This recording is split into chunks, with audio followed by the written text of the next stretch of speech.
Yeah, good afternoon, guys. I think just first of all, just want to say that our hearts go out to Jim Kelly, Junior's family.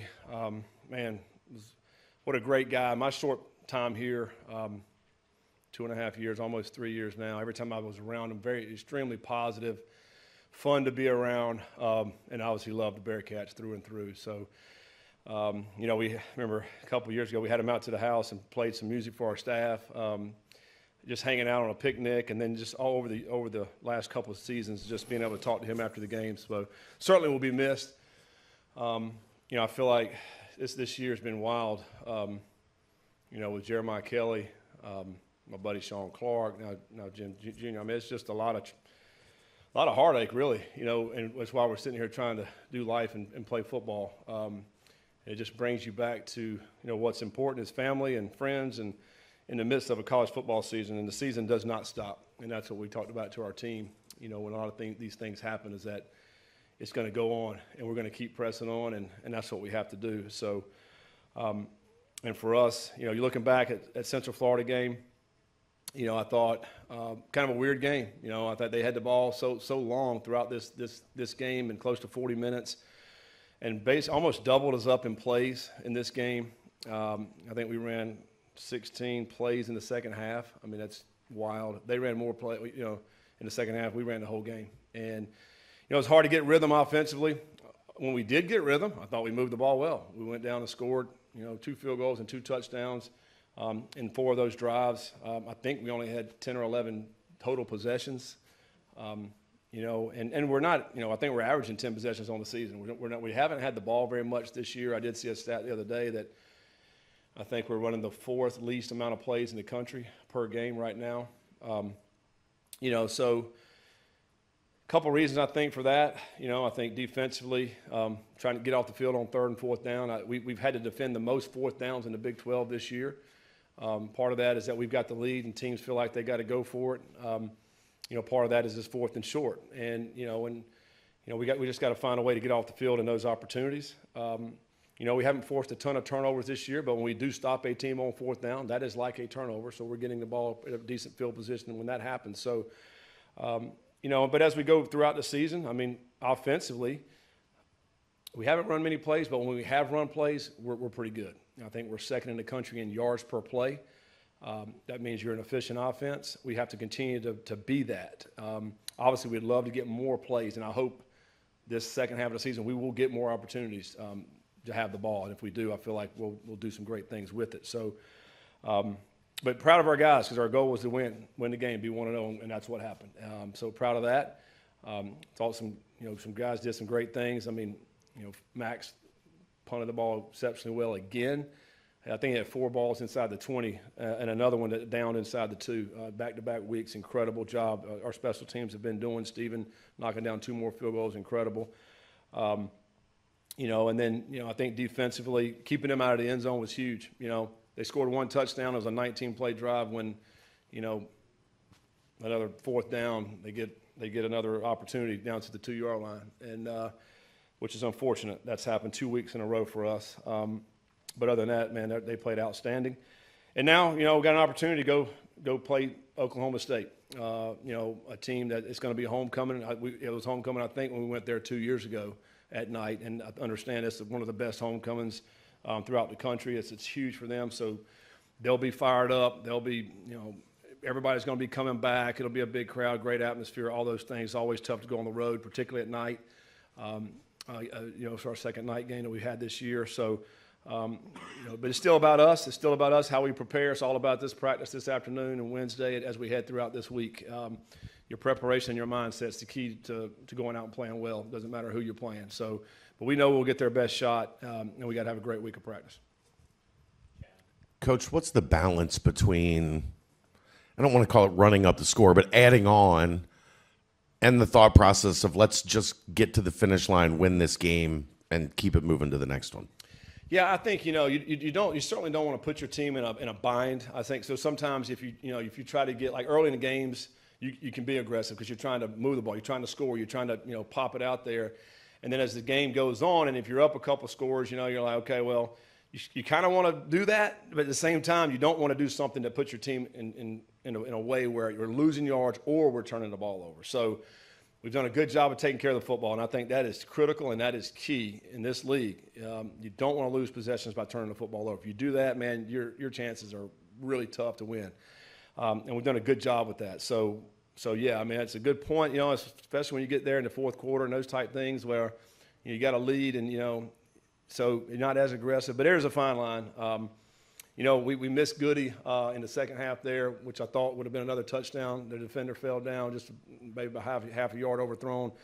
That would have been huge right there. I mean, there's a couple little points where I thought, man, you just like one more time to get a score. You know, but it is what it is. The bottom line is to come out of the game with the win. Some thought you were not maybe as energized against UCF as you were against Iowa State. You go to Oklahoma State, you're favored by 22.5, something like that. What do you tell your guys about going on the road, you know, when everyone's telling them, hey, you ought to win big, but it's a road game, and it's a very important game for you. It's huge, yeah. No, again, it goes back to how we prepare and our mindset. It's we got something to prove each and every time we go on the field. You're only as good as your last game, your last play. You know, what we did in the past does not matter this week. Like, it has nothing to do with this week. You know, we have to stay in the moment, and we have to focus as much as we can to go out and practice as hard as we can practice today. I mean, this needs to be our best Tuesday. I mean, it just has to be. And, you know, and it's if you're, you know, our players, we have to remind them every single time of every time we go on the field, you got something to prove. And our guys done a great job with that. The good news about our team is with guys like Gavin Gerhardt, Dante Corleone, Joe Royers, I mean, the guys that have been around here are great leaders. And they don't let us slip. Like they make everybody, hey, we know what we got to do today at practice. That's the good news. And so I think when you do that, you give yourself a great opportunity.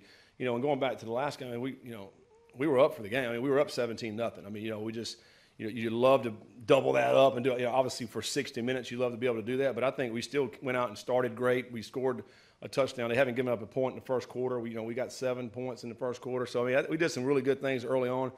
Obviously, you know, some crazy things happened in that game toward the end.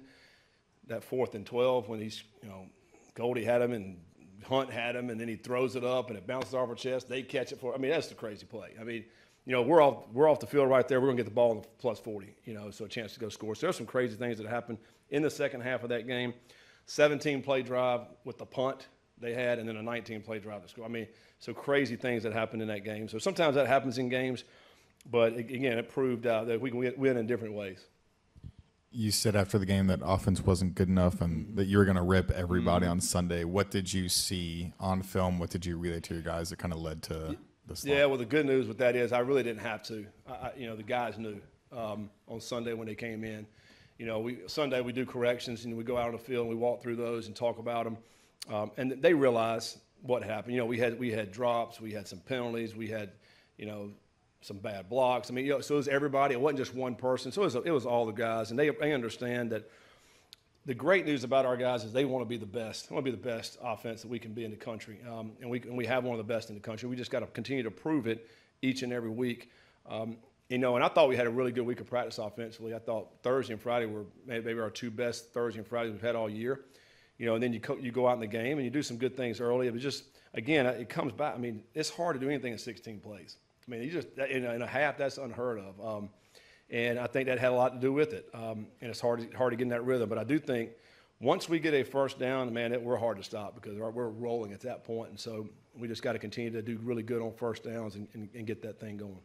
Scott, appreciate you addressing Jim Kelly's passing. Obviously, he'll be very missed. When you first came here, you mentioned in your introductory press conference that you have always had a fondness for this program from afar. Just when you came here, how did Jim Kelly help you get acclimated to University of Cincinnati, Clifton, and the community here? Yeah, no, I mean, you know, you first get here and you get around him, and obviously he was here a long time, you know, and just kind of tells you the ins and outs and a lot about the history, a lot about the traditions of things in the past, you know. And then, you know, for him, Jim was always like, he was excited when we got here. Hey, you know, what can I do to help? Anything I can do to help and all that. And he was so supportive, you know, at a time where people didn't have to be supportive because, I mean, we were struggling there. We were making the first move in the Big 12 and all that. But what I appreciate about him, he was so positive each and every week, even though we were not doing great. And, but he was always, hey, man, you guys were so close. I love being around positive people. And he was one of the most positive persons I've been around. And as a coach, that's so refreshing and rewarding. And so I'll always remember that about him, of how he's so positive with us. And you know what was awesome is the fact that, this third year right here, we got ranked this weekend, and he was able to see that and hear that is awesome. That is awesome. Coach, what has impressed you with Tawi Walker, both on and off the field? Yeah, I mean, he's, on the field, just a powerful runner that's able to break tackles, push the pile forward, get those tough, nasty, gritty yards. Off the field, he was awesome for us in the off season. And this summer, he's one of the hardest workers. He didn't say a whole lot, but just went out there and worked hard in the weight room on all the competition stuff that we had. That's what we were looking for when we brought him in. And for him to go out and run the ball like he is, like a man on a mission, and then to be able to put Pryor out there and kind of definitely a change of pace back. It is a great 1-2 combination, just like we kind of envisioned, and happy to see where that's going in that running back room.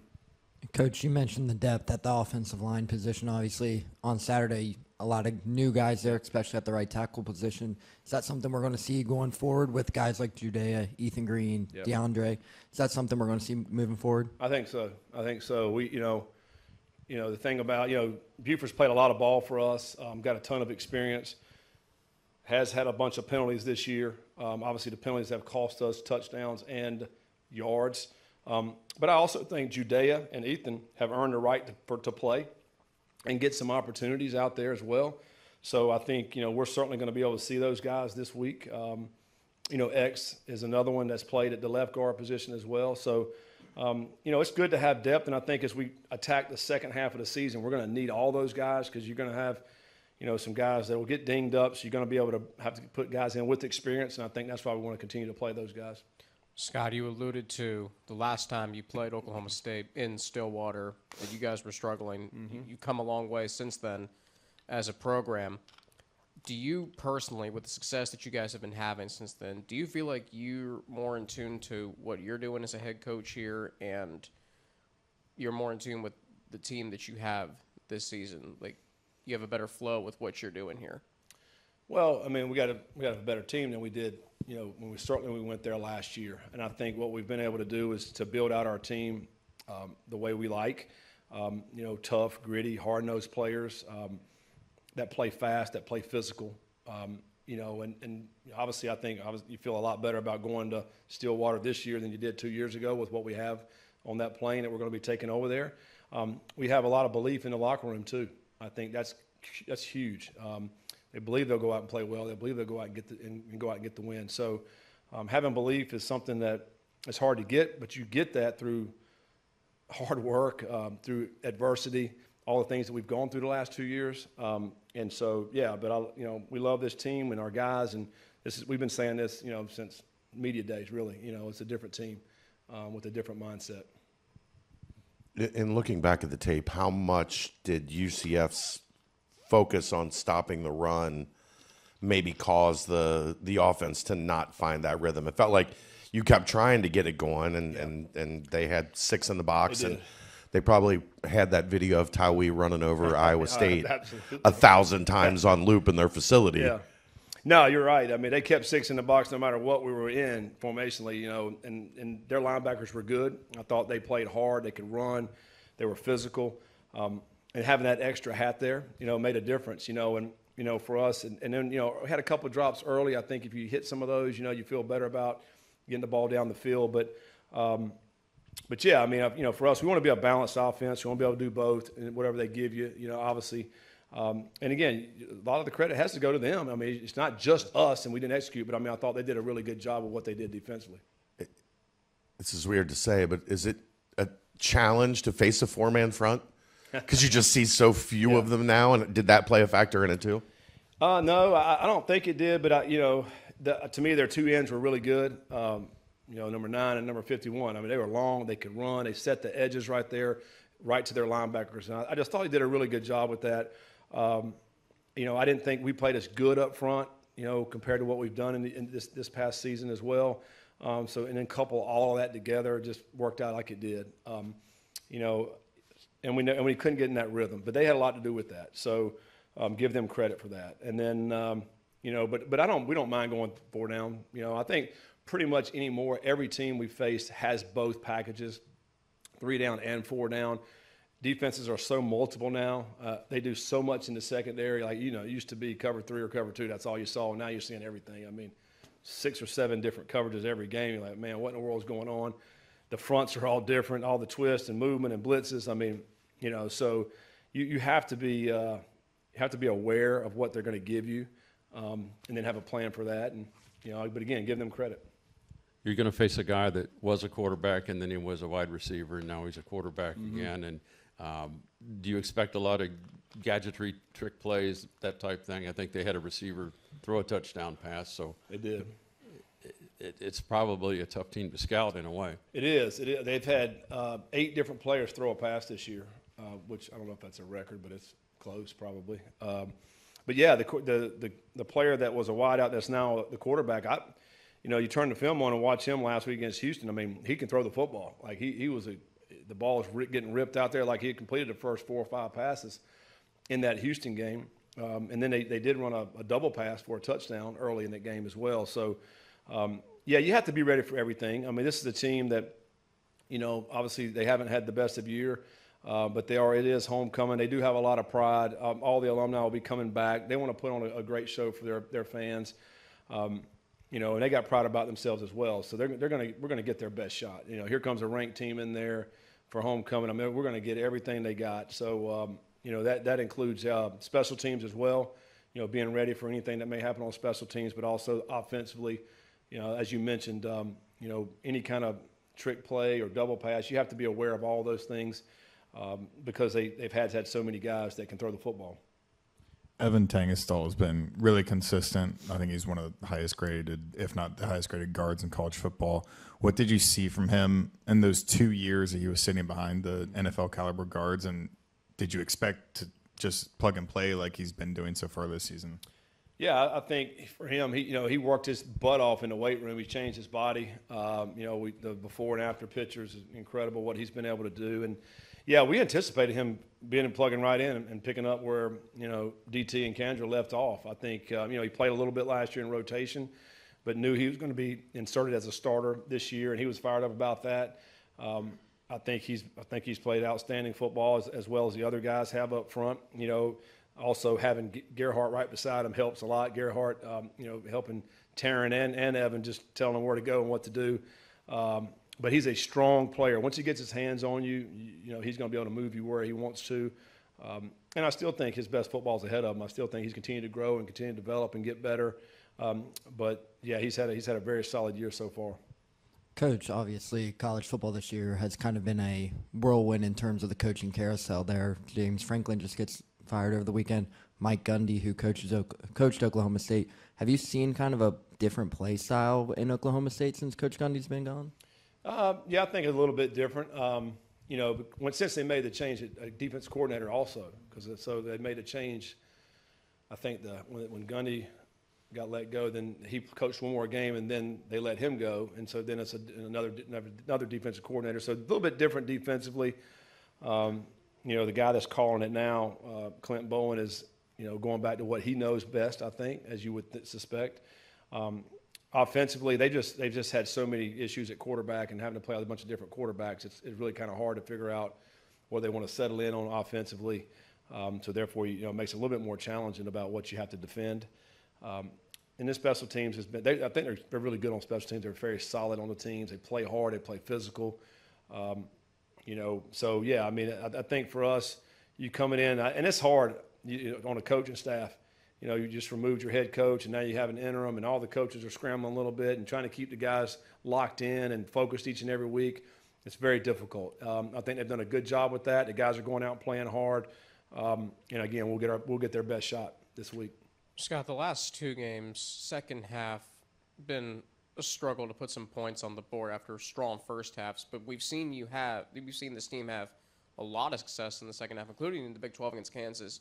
What's the biggest thing you've seen from the tape the last 2 weeks as to why the offense has kind of stalled out a little bit in the second half? I mean, I keep going back. We just hadn't had the ball much. I mean, I feel like it was over an hour in the Iowa State game that the offense was on the field, like in real time. You know, and I think it's hard to get back out there and get some sort of rhythm. I think if we can go back and get some rhythm, if you think about the Kansas game, we kept getting back out there pretty quick. You know, there was a lot of offense in that game. So we were right back out, moving the ball, making plays, and you were kind of in a pretty good rhythm. I think it's just lack of rhythm, but really, you know, and that's probably our fault because if you go 3 and out, you can't get any rhythm, you know. And I think back to the one drive in the second half, we got a lot on first down. It was 2nd and 1.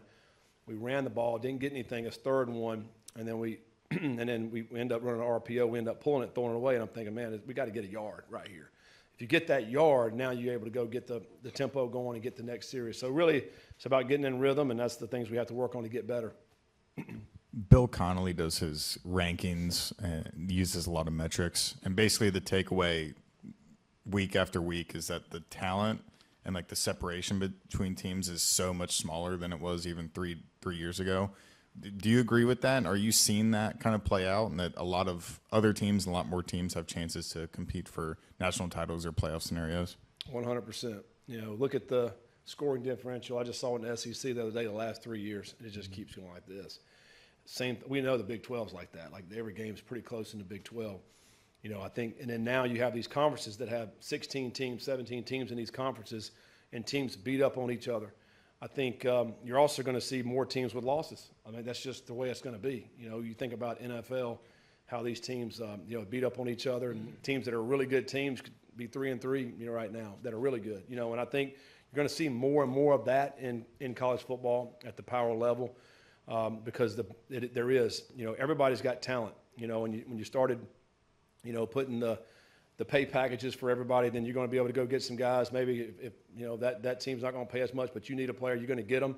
And what it does is just evens it out a lot more. You know, and then it becomes, all right, who's ready to play that day? That's really what it comes down to. And I think you've seen that so far in college football. Some of the upsets that's happened, it's incredible. That's why you can never sleep on anybody, because the team that goes in is ready to play. Just allow them to get a couple plays. They're in that game now. Now they got momentum. Now they got confidence, you know, and who knows what's going to happen at the end of that thing. So you have to have that mindset of ready to go. You have to have a great week of preparation. That's why we talk about that so much here.